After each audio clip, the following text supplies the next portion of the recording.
மோந்தா புயலின் மைய பகுதி தற்போது கரையை கடந்து வருகிறது. மசூலிப்பட்டினம் கலிங்கப்பட்டினம் இடையே மோந்தா புயல் கரையை கடந்து வருகிறது.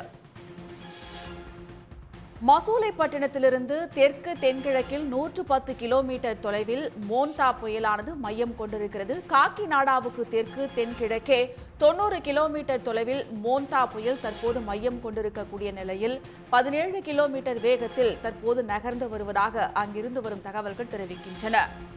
மத்திய மேற்கு வங்கக்கடல் பகுதிகளில் மையம் கொண்டுள்ள மோந்தா புயலின் மைய பகுதி தற்போது கரையை கடந்து வருகிறது.